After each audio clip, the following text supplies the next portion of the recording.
सेठ जी की परीक्षा। बनारस में एक बड़े धनवान सेठ रहते थे।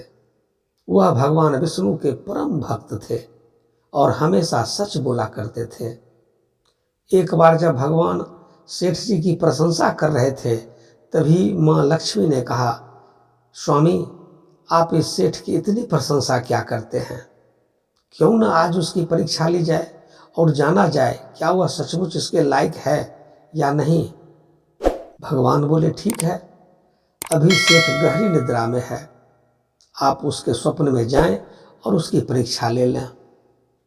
अगले ही क्षण सेठ जी को एक स्वप्न आया।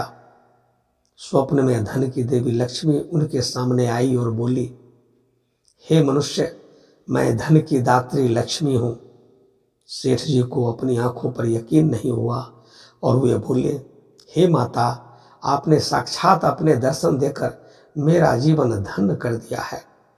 बताइए, मैं आपकी क्या सेवा कर सकता हूँ?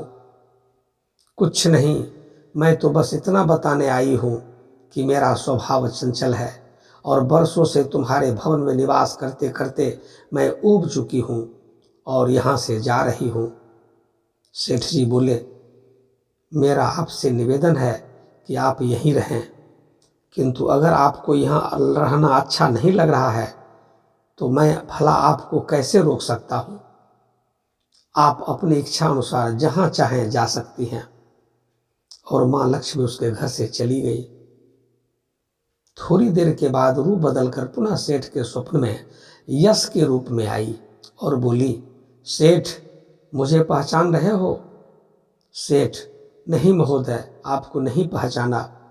यश, मैं यश हूँ, मैं ही तेरी कीर्ति और प्रसिद्धि का कारण हूँ, लेकिन अब मैं तुम्हारे साथ नहीं रहना चाहता क्योंकि माँ लक्ष्मी यहाँ से चली गई हैं, अतः मेरा भी यहाँ कोई काम नहीं।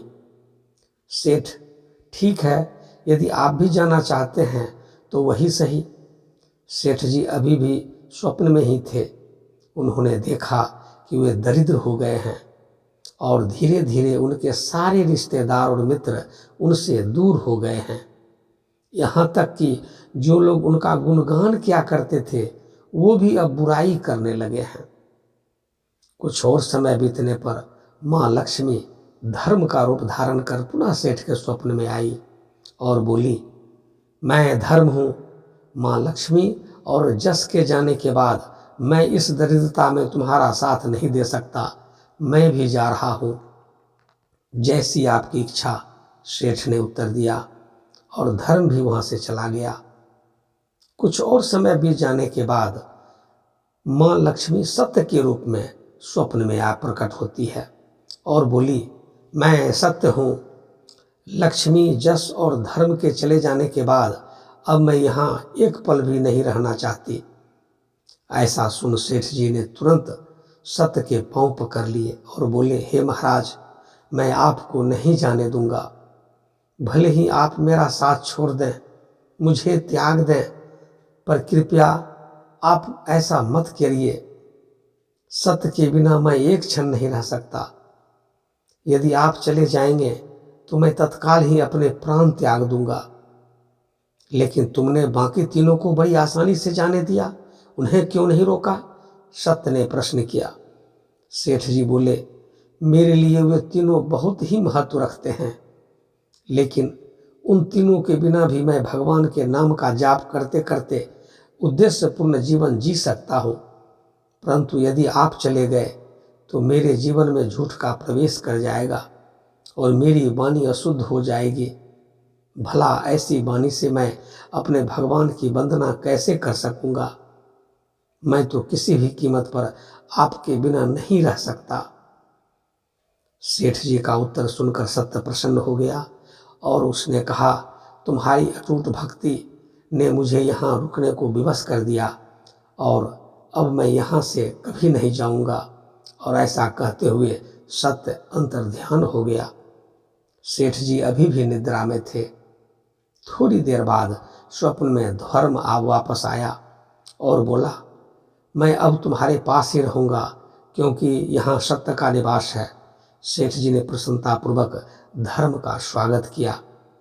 उसके तुरंत बाद यश भी लौट आया और बोला, जहाँ सत्य और धर्म है वहाँ यश स्वतः ही आ जाता है, इसीलिए अब मैं भी तुम्हारे साथ रहूँगा। सेठ जी ने यश को भी आवभगत की और अंत में माँ लक्ष्मी आई।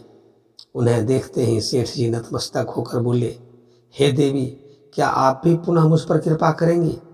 अवश्य, जहाँ सत्य धर्म और यश हो वहाँ मेरा वास निश्चित है, माँ लक्ष्मी ने उत्तर दिया। यह सुनते ही सेठ जी की आंखें खुल गई। उन्हें यह सब स्वप्न लगा, पर वास्तविकता में वह एक कड़ी परीक्षा से उत्तीर्ण होकर निकले थे। मित्रों, हमेशा हमें याद रखना चाहिए कि जहाँ सत्य का निवास होता है वहाँ यश, धर्म और लक्ष्मी का निवास स्वतः ही हो जाता है। सत्य है तो सिद्धि है, सिद्धि है तो प्रसिद्धि है, और प्रसिद्धि है तो समृद्धि है। दोस्तों, आज की ये कहानी कैसी लगी कमेंट करके बताने का कष्ट करेंगे। अगर अच्छी लगी हो तो अपने मित्रों को शेयर करने में कंजूसी नहीं करिएगा। साथ ही अपने चैनल कथा काव्य दर्पण को सब्सक्राइब कर लीजिएगा। फिर मिलेंगे दूसरी ज्ञानवर्धक कहानी लेकर। तब तक खुश रहें, मस्त रहें, व्यस्त रहें। जय हिंद, जय भारत।